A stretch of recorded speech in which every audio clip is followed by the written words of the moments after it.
Hey, I'm Alex Radcliffe from BoardGameCo, and this is another week in review, going over board game news, what I've played, the various videos of the week. I have my phone on me. That's good. That's an important part, because I gotta actually track what I played, or at least to whatever extent I actually remembered. We'll go over that soon enough. The games on the couch, all those things, timestamps down below as usual. And starting off with a few, well, board game related things before we go into new board game announcements. First of all, if you haven't seen it yet, check out Board Game Tango by Ambi. It's basically a what do you call it? There's a word for it. What do you call it when you have a parody? There we go. It's a parody of Cell Block Tango from Chicago, I want to say, but it's basically a bunch of content creators got together. Ambi, who is in general does these board game related songs that are amazing. This is possibly one of her best ones yet, just in terms of the sheer amount of work and collaboration and timing and everything that went into it. A solid video to watch. Throw it on in the background if you don't have 7 minutes to actually pay attention. But either way, Board Game Tango, I'll throw a link to that down below. I'll throw a link to everything down below as usual. Secondly, speaking of board game related content, I was finally on the Going Analog quiz show. I've been talking about this for a long time. So the Going Analog quiz show, if you're not already familiar with it, I've talked about it before. I will talk about it again because I enjoy it that much. It's basically a quiz show talking about board games. If you think you know board games, you want to check out this quiz show. Why? Because first of all, you'll be watching various people in the board game space fail and succeed at answering questions about board games. But more importantly, the really fun part is you can play along with them and see how well you do. So you can kind of watch, read the questions, see the answers, and then see how fast you can get them, whether you can get them at all, whether you can get them faster than the person, whether you knew the answer and they didn't. So you can basically score yourself along them. I watch every single one of them, but I was finally in one myself. Make sure to check that out. I'm not going to spoil how well I did or didn't do. I will tell you, it wasn't so embarrassing that at least I'm telling you I was in it. If I scored like 4 points, I probably would just hope no one would notice. But anyways, yeah, so that's the Going Analog quiz show. Make sure to check that out. Subscribe if you like their content. I'm still shocked that they don't do much better than they do. I find it so enjoyable to watch, and just follow along with every single time. I've watched every single one of the episodes. I follow along with every single person trying to guess what I do or don't know about the various board games. Next up, more board game media. Man vs. Meeple put out a state of the channel video. I did one as well. We'll talk about that when I go over the week in review. But Man vs. Meeple put out a state of the channel video. It was partially what inspired me to change the format of what I was previously going to have done for my own video this week. Again, we'll talk about that later. But basically, Man vs. Meeple, if you're not already familiar, they are very heavily a preview channel. Now, that's something that has been slowly changing to a degree. It has gone through waves of having the occasional reviews right now, or whatnot. I know that they are currently going through that cycle, going through that waves of, yes, they will have their previews, they'll have their, paid content showcasing you the game, how it plays, talking about that stuff to keep you informed about whatever.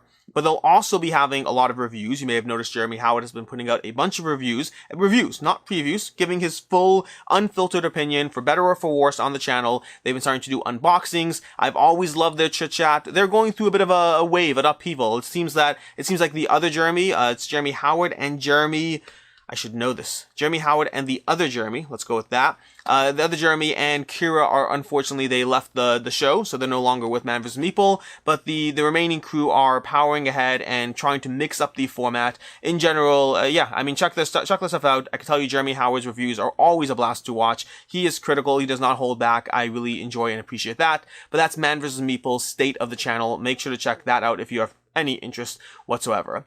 Next up, moving on from board game content creators and media to Tasty Minstrel Games. So if you're not already familiar, Tasty Minstrel Games, they're going to be famous for a lot of games. They did Colosseum, they did Belfort, they've done a bunch of other games. They've done Crusaders, and they originally did Orleans. They've done a lot of games. They are not a small player in the board game space. But they seem to basically be all but going under, unfortunately. Their last Kickstarter, they unfortunately will not be fulfilling it, and they basically started offering refunds to those who want refunds for that game. But in general, it seems that, and this has been kind of rumored for a while now, this is just kind of a final. They did Yokohama. They have a lot of solid games under their belt, but they're not doing well. They are kind of selling off all the rights to various board games or just stopping production. They're going to be doing a few kind of like sales of dice or stuff like that. They don't anticipate releasing any board games for the next few years, if at all. So that's going to be Tasty Minstrel Games. It's one of those constant and frequent reminders that we have that no matter how big you think a company might be, it may not be big enough. In the board game space, big is often just being able to pay the bills and being in this full time as opposed to doing it on the side as a whatever. There's not a lot of money in the board game space for a lot of people. There are companies that make it. There are companies that do phenomenally well, but they usually are the exception. A lot of companies are just happy to be doing something they love in the board game space. So Tasty Minstrel Games, we don't know what we'll see from them. Like, I know Orleans has been sold off to Capstone. I shouldn't say sold. I don't know the details of what got sold, what they lost the rights to. I don't know all those details. I just know Capstone Games is going to be putting out Orleans, and that was one of their biggest current titles. Although they do have, the Crusaders and Yokohama. They have a lot of other titles in the library that we'll see where they go from here, if anywhere. Next up in more board game news, we have the Spiel des Jahres winner was going to be Micro Macro Crime City. I'll have a review for that going up this week, actually. Myself and my kids have been going through it. I know, and we'll get into it during the review itself. Micro Macro is not a kid-friendly game, or at least depending on your level of sensitivity. For myself, I don't like it as a kid-friendly game, but I think the experience is very... You know what? I'm talking about the review stuff. Watch my review. Micro Macro. I've played it both with adults as well as with my kids, and it's a very solid, unique Where's Waldo / escape room style game. Very enjoyable, very unique. I can see why it won the Spiel des Jahres. And then the Kennerspiel. The Kennerspiel was won by Paleo, which I hope to get a few more plays in. I will have a review of that one as well. Overall, both these games, I can see why they won it. I'm not necessarily saying I think they're both the best games ever. I do enjoy one more than the other, but I enjoy both of them. But either way, Paleo I'll have some content on, Micro Macro I'll have some content on, but both of those were the Kennerspiel and the Spiel des Jahres winners. From there, new game roundup, new game announcements for the week. We have a few of these. Some, reprints or whatever, expansions, content, whatever. Let's go through it. So, Cryptid, if you're not familiar with it, is going to be a bit of a deduction game where you're trying to figure out where the location of this mythical monster is through the process of deduction and elimination. Every single setup has a location where the monster is, and through the use of following other people's clues, deducing what they know, deducing what you know, you can kind of track down a singular location where it is. Very interesting puzzle, very solid puzzle. One of the first reviews I ever did on this channel, by the way. This is before I actually started doing reviews on a regular basis.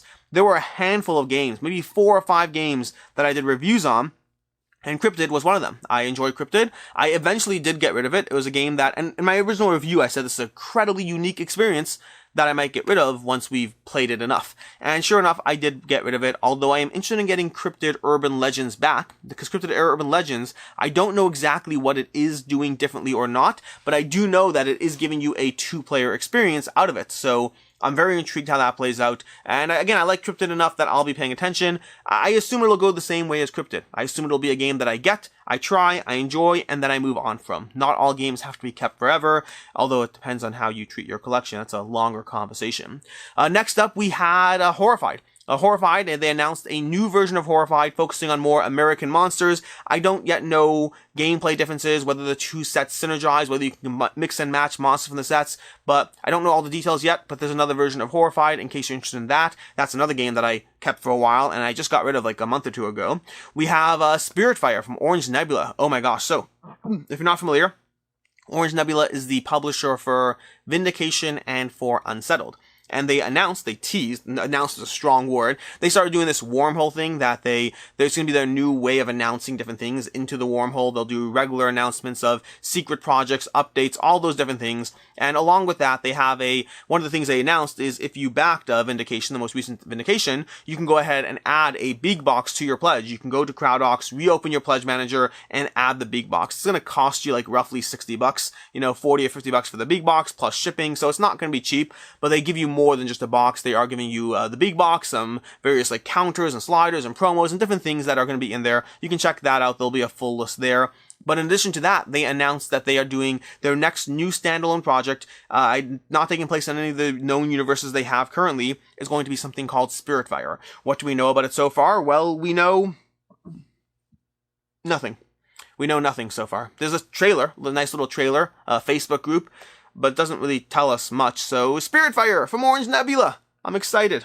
I am excited. Don't let my demeanor fool you. I actually am excited. I haven't played Unsettled yet. I've heard good things, and I love Vindication. Top 10 game for me. So overall, I'm definitely excited and intrigued from whatever comes out from Orange Nebula next. Myth and Goal. Myth and Goal from Blacklist Games is going to be coming out later this summer. They've been teasing it for a bit. They said it's going to be a 2021 game, at least as of now. This is Kickstarter. Things change all the time, so we'll see how it goes. Although, actually, I don't know if it's going to be Kickstarter or Gamefound. This is crowdfunding. Things change all the time, so we'll see how it goes. But as of right now, Myth and Goal is slated to be a 2021 crowdfunding release and all of that. We have Dune Betrayal. Dune Betrayal is going to be coming out from Gale Force 9 Games, coming out in, I believe, October. This is basically, I mean, you're thinking to yourself, another Dune game? Are you kidding me? Yes, another Dune game, and no, I am not kidding you. And I think that this one actually has a spot, not necessarily as being a good game. I haven't played it yet, I can't possibly tell you that. But what I can say is, I went from thinking another Dune game to thinking, oh, that makes sense. I'm surprised they haven't done that yet. It's going to be a Resistance-like game, a kind of game, a hidden role game. We have a bunch of people who are good agents, bad agents, as you kind of socially deduce who's who, what's what, all of that. It's going to be a game like Resistance, like One Night Ultimate Werewolf, that genre of game. How does it actually play? Again, I got nothing. I just have that Dune Betrayal is coming, and it makes sense to me that they have this genre of game in the Dune universe. Will it be amazing? I got nothing. I haven't played these games. I don't know. I will try to get the game, but I haven't played them yet. So, yeah, that's going to be that. And which brings us to the topic of the week. Topic of the week is going to be Nemesis. We got over here, actually.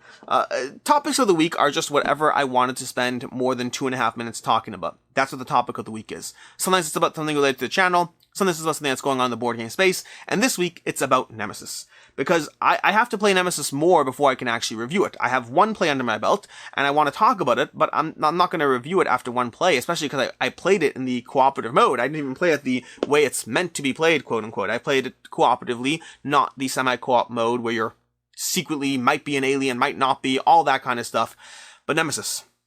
So, Dale the Casual Gamer, by the way, I'll throw a link to his channel, make sure to check that out, subscribe, all that. He has a bunch of content around Wild Ascent, around Marvel Champions, he's got some solid content, playthroughs, stuff, all these different things. But either way, he stopped on by for a bit of a visit.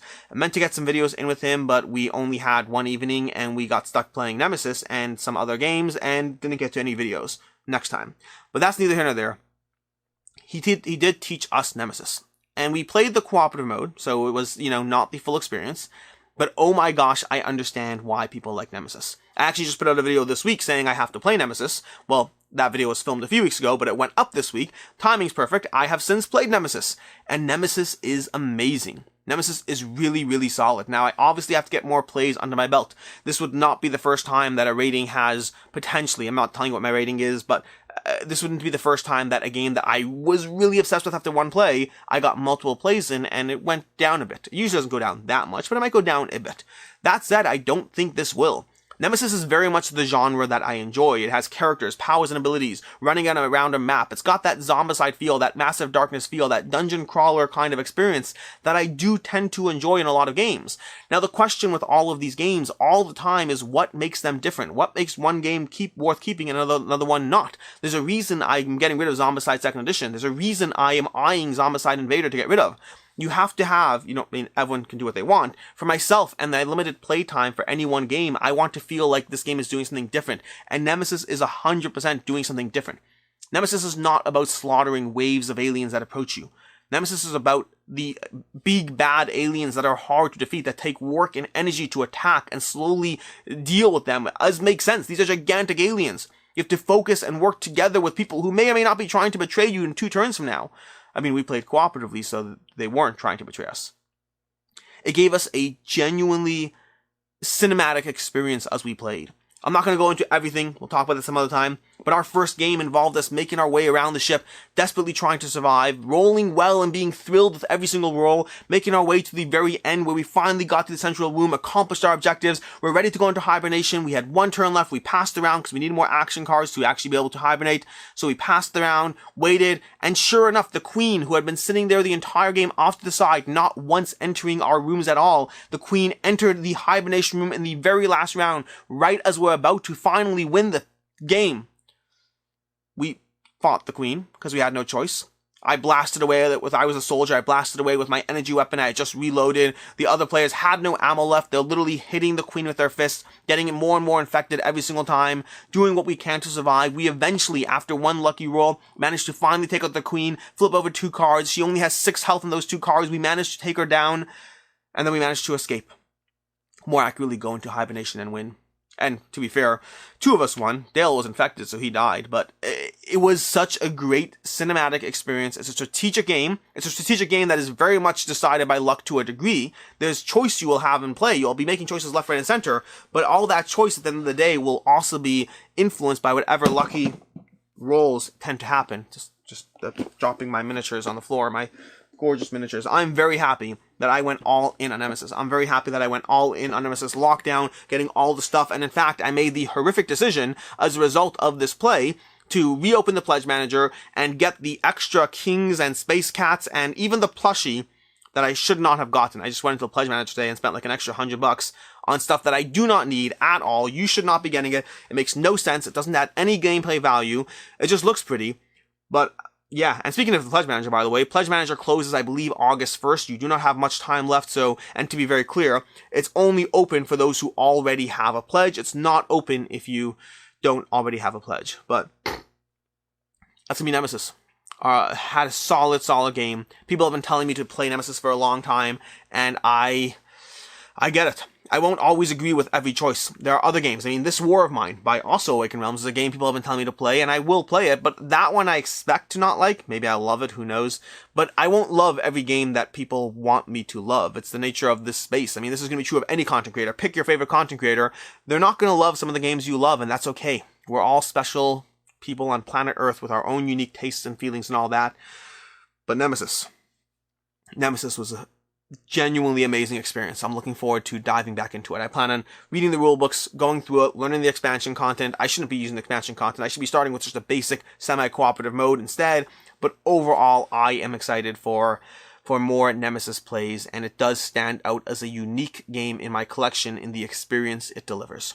I remember once upon a time in an older video I compared it to Cosmic Encounter, that it's more about the story it tells over the actual gameplay. And I had people who were like, how can you compare Nemesis to Cosmic Encounter? And I was like, it's the point of the matter. It's just about the nature of cinematic versus gameplay. It's not about whether one's better or worse. And now I'm like, Alex, how can you compare Nemesis to Cosmic Encounter? I get it. They were right. Anyways, that is going to be the topic of the week, which brings us to what I played this past week. Speaking of which, I'm pretty sure I haven't entered Nemesis yet. Maybe I have. We'll see. Okay, let's open up my app. I use BG Stats for those who don't know about it. It's going to be available on Android. It's going to be available on iPhone. BG Stats. That's what I use to track all my plays. Those that I remember to write down, that is. Okay, we got most of my plays written down. Oh, cool. We're missing a bunch of plays from tonight. That's reasonable. So, where are we? Okay, we have that, which I'm still not saying about. Okay, fine, let's move on to there. We have Decrypto, we have Divinus. I'm trying to remember what I said from at what point. The Mind. We got in a play of the Mind this week. It's been a while since we played the Mind, but we pulled out the Mind, 3 players, haven't played it in nearly a year, and we won. Like, we won on our first attempt at playing the Mind. Granted, all 3 of us have played together, it's just been a while, but the Mind is such a solid, enjoyable game. It is just, it's not, going back to Nemesis, it's not a game so much as it is an experience, but it's a very unique experience that I think is worth trying and owning and giving a shot here and there. Oh, we got multiple plays of Merv, the Heart of the Silk Road. We'll have a review coming of that one soon. That was in my unboxing this past week that I did. I did an unboxing of all the boxes. Merv was in that. I gave it a shot, and well, we'll have a review coming of that. But that's gonna be a heavy Euro style game with lots of tough choices. Only 12 decisions across the whole game. Again, review coming soon, but got a few plays of that in. Got more Viticulture Essential Edition. I still owe a review of this one. Honestly, sometimes I just play games. Sometimes I play games just for fun. I mean, most of the time, that's not true. Half the time I play games just for fun. The other half the time I'm playing it so I can actually cover it and all that. But Viticulture, I keep pulling it out as a regular, consistent addition to my collection, which should bias you towards where this review is going to head when I actually get around to doing it. We have Micro Macro Crime City. Got in 4 more plays of that. I've been, basically for 3 weeks straight now, I've been pulling it out and playing it. I think the first time we played it, I played it with a bunch of adults. Since then, I've been pulling it out and playing with my kids every weekend, just getting in multiple plays as we go through different cases. Trying to be somewhat aware of the sensitive nature of some of the cases and playing around those. We have Kabuto Sumo. Kabuto Sumo is another game that I unboxed this past week. Got a play of that in. We'll have more plays and eventually coverage of that. Tiny Towns. So Tiny Towns is actually a game I got rid of a long time ago, but I got it back with the various expansions. There's like 2 expansions now. There's Villagers and Coins. It's not called Coins. It's called something else. Whatever it is, but there's 2 expansions to Tiny Towns, Villagers and Fortune. Tiny Towns Fortune and Tiny Towns Villagers. But yeah, I got in a few plays of that. I got in a play of the base game, as well as a play of the game with Fortunes. I want to get in a play of Villagers. I'll probably do a full review of all of them together once I have them all done, but we'll see how that goes. We have Terraforming Mars Ares Expedition, got a play of that in. We have the play of Nemesis that I was talking about. We have Lost Cities Roll and Write. That's going to be the newest well, it's a new Roll and Write, and it's a Roll and Write version of Lost Cities. I'll have content around that at some point. I got a play of King Hill in. I'm missing at least one game here. Oh, that's what I'm missing. I'm missing another prototype, which I can't remember the name of. I have another prototype that I played online on TTS that I don't have the name of it here. I have to find the name and add it. Dorian, Kingdoms of Dorian, Rise and Fall. That's going to be a prototype I hopefully am covering, coming to Kickstarter some point in 2021. We have King Hill, another Kickstarter that will probably be coming to Kickstarter in, I believe, 2021 if things are on track. King Hill is going to be a very solid one. It's and I'll talk about more about it when I actually cover it, but it's basically a 2-player game that combines elements of like Hearthstone and attacking each other's castles, all managed by a worker placement system in the side.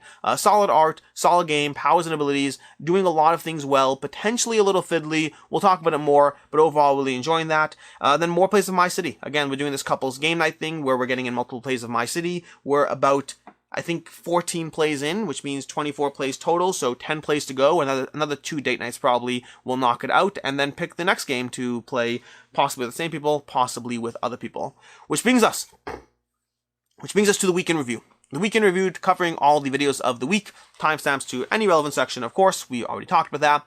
Starting off with last Saturday. Last Saturday, we had Dice Throne re-rolled. Had a 2-player head-to-head match with Rena. We played Dice Throne. I got an ult, and I let her evade it. I knew that you couldn't block ults. I forgot you couldn't evade ults. But either way, she probably would have won either way, but she did destroy me. That's going to be Dice Throne, so a play of that. We hope to be playing Dice Throne Adventures. One thing's turned into the other, and I haven't gotten a chance to get that to the table. Sunday I did 2 videos around legacy games. I did a video on replayable legacy games, how to make legacy games replayable, at least by what I look for in a game, as well as I did a review of Divinus. Divinus is a game we got in last week already, or 2 weeks ago, whatever it was. I got in plays of Divinus with Rena, and I did a review of it, or more of a first impressions. It's hard to review a legacy game that you only got a taste of the experience. Overall, I like it. I'm enjoying it. I will back it.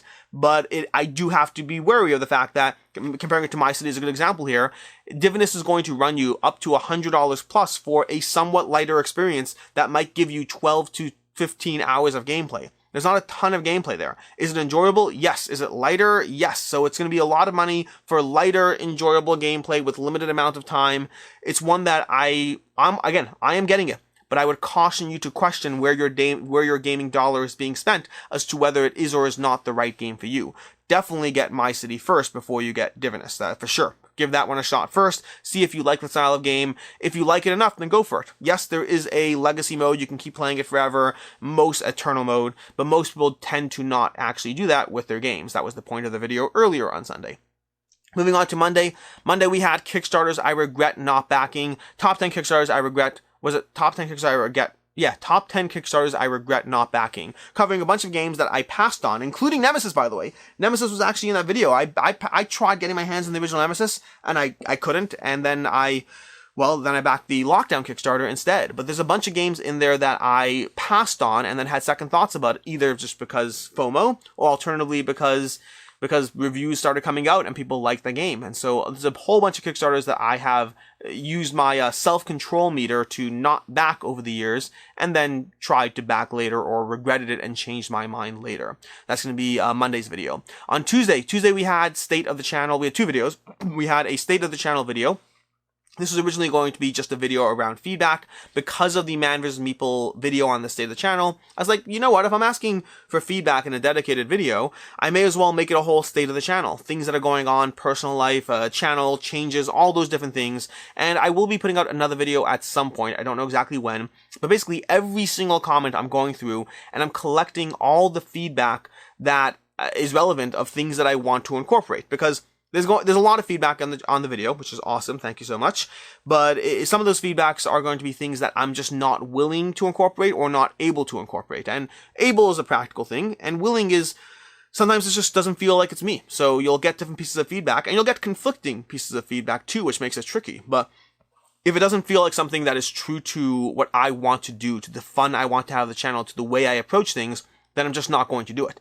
That said, there's a ton of feedback. I already have a list of like 8 or 9 things I hope to start doing. I don't know when. For me, I never want to tackle like 8 or 9 things at once. For me, the way I look at it is like every 2 months, I try one more new thing. I add a new element, a new type of video, a new style, a new graphic, a new something into the video. There's a lot of different things I would like to do. My goal is always to be improving the quality of the channel and to never look back a year. I never want to be able to look back at my videos from a year before and say, oh, hey, they're exactly the same thing, same format, same style, no improvements whatsoever. The improvements could be anything. It could be music in the background. It could be lighting. It could be, I don't know, whatever it is.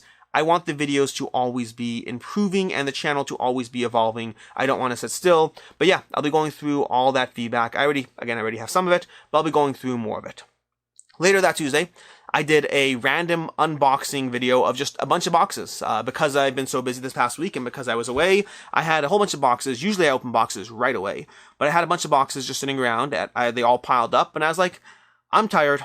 And for me, tired, and this is something that's another point that's relevant, is in the State of the Channel video, I had a ton of people saying, like, just take a break, enjoy your family, enjoy your life, don't burn yourself out, and I totally 100% appreciate it. Very much so. There are some videos that potentially do run the risk of burning myself out if I'm trying to hit deadlines or deal with something that's hard. And if I ever need to not do it, I will not do it. I hope, it's always a balance, but I hope that I know myself well enough to know when to not push myself. We'll find out, but I hope I know where that line is. But for the most part, the videos that don't require a ton of work, meaning reviews require a lot more work, Kickstarter prep, researching Kickstarters for my Tobacco Not video, pledge manager videos, there are some videos that take a ton of work. And then there are videos where I get to sit down in front of the camera and talk. They still require work. All videos require work, but some of them are just easier. I'm talking to the camera. I'm relaxing. I'm engaging. And like unboxing and ramblings are going to be a great example of that. This video, the week in review, is a great example of that. They're easier videos to do, and not only are they easier, I find they give me energy. So like I literally did my unboxing video of random boxes because I was tired. I was exhausted. And when I was tired and exhausted, the thing I wanted to do was sit down in front of the camera and talk. It energizes me to an extent, to a degree. I enjoy the process. I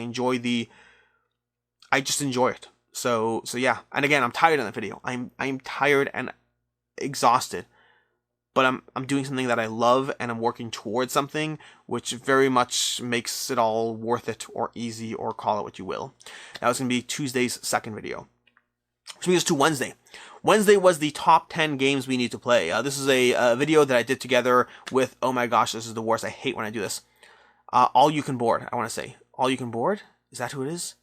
I hate it when I forget the channels I work with. But either way, I did a video on Wednesday with covering the top 10 games in the top 200 that we want to play. In that video, I included Nemesis because we filmed that video like 3 weeks ago.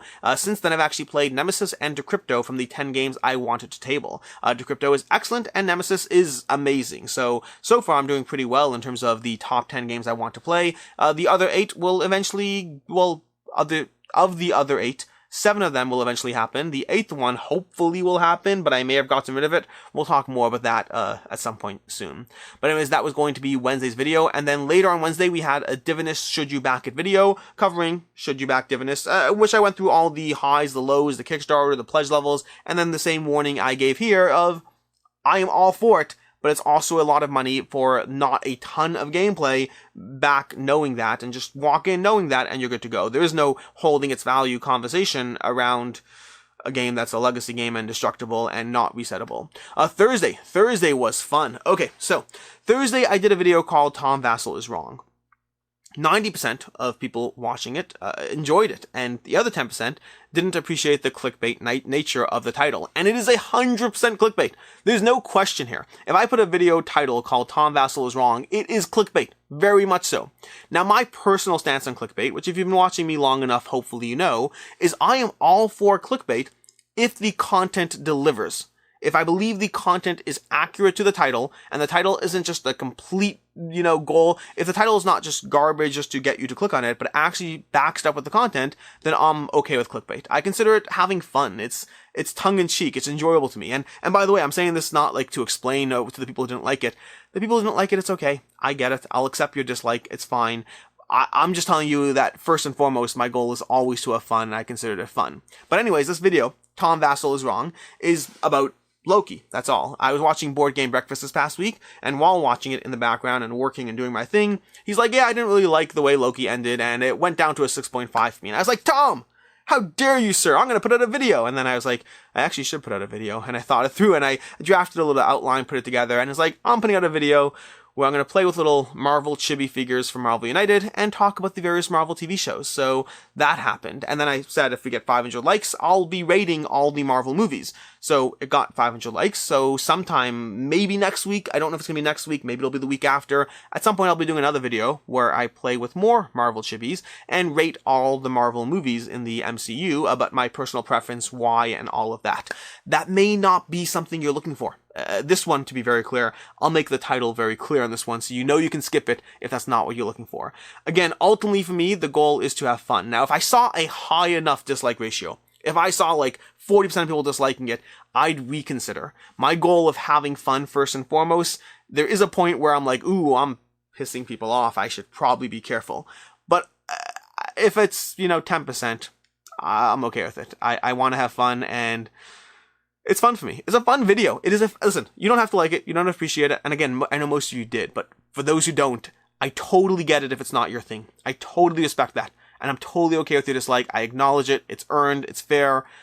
I just want to have fun. That's what I'm here to do. But that's going to be, Wednesday. Thursday. That was going to be Thursday, which brings us to Friday. Friday was the upcoming Kickstarters for August. Oh my gosh. Okay. So we have a ton of Kickstarters coming up for August. It's not going to be a safe month, not on the slightest. We have Masters of the Universe from Arkan, which I'm going to have to figure out how to get my hands on that one because I want it. Just, that's why I want it. We have Legends Academy, which is going to be on Gamefound. We have Lands of Galzir, which I want to check out. I haven't really looked into it heavily. There's a lot of Kickstarters and Gamefound titles that are worth paying attention to. We have Eridia. I mean, there are so many solid things. It is not going to be a cheap month. I'm sorry in advance. And again, this is just like, whenever I do these videos of upcoming Kickstarters, there's always more. There's always stuff we don't know about until, halfway through the month. So this is what we currently know about. We currently know about, 18 or so fairly big Kickstarters already, that will not be easy on your wallet or decisions. And especially that especially that Master of the Universe one from Arkan, where if you're a US backer, you're going to have to figure out how to get your hands on it if you want it. Find your buddy or find a shipping destination where you can send, whatever it is. Either way, lots of fun stuff happening. That's going to be Friday. Which brings us to today. Today, Saturday, is going to be, we're going to have 2 videos. So, and this is a bit of a schedule update. I'm still playing around with things. My YouTube numbers have not been liking twice daily videos. They seem to prefer, in general, when I bundled my videos as, Tuesdays and Saturdays being reviews. I'm still playing with things, but it might be shifting back to that. We'll see. But speaking of which, today we're going to have 2 things. We're going to have an Imperium Classics review going up at 12 p.m. and then a Barenpark versus Grand Carnival play this, not that, going up at, what time is it? 2 p.m. maybe, something. I'm not sure about the times. I'll figure out the times in this one. But we have stuff going up today. Yay. So that's going to be a thing. Then next week we have a few things. We're going to have why Kickstarter is the best addiction is finally going up. I've been talking about that video for a while. I finally sat down and filmed it. I spent a lot more time talking about the nature of addiction and then a little bit talking about why Kickstarter is the best addiction, but that's part of the conversation. Either way, that's going to be going up next week, as well as I'll have games leaving the collection. I'll have to back or not to back and a whole bunch of other videos. No different than every other week. And finally, the games on the couch next to me. What do we have here? So, we have Excavation Earth. I'm hoping to get some. This is going to be one of the upcoming Kickstarters we're going to see shortly. I'm hoping to get some plays of the base game in. We'll see. I may not. Again, I usually hit about 50% on the games that I want to play. We have Shadow Kingdoms of Valeria, which I would love to play. This one I got back. This is the first Kickstarter that I've reviewed that I've gotten. I'd love to play it again. We have Wreck Raiders from KTPG from Kids Table Board Games. I don't know why. I was just looking at this on my shelf and thinking, hey, I want to actually finally play that game. It's been on my shelf for a while. unplayed. And then we had Rajas of the Ganjas, the Dice Charmers. This is one of the games that I unboxed this past week. I like playing these roll and writes with my wife, and I've heard good things about this one. We both love Rajas of the Ganjas, so hopefully I'll be able to table this one. I would say I'm going to get at least 2 of these this week, but we'll see. We'll find out together. Anyways, until next time, this is Saturday, week in review, all that stuff. Until next time, I'm Alex Radcliffe from BoardGameCo. I hope you have a good one. I always sometimes I just get these endings wrong. As always, I am Alex Radcliffe from BoardGameCo, and until next time, have a good one. That's what you do. It's a specific way you say it, and sometimes I just mess it up. Either way.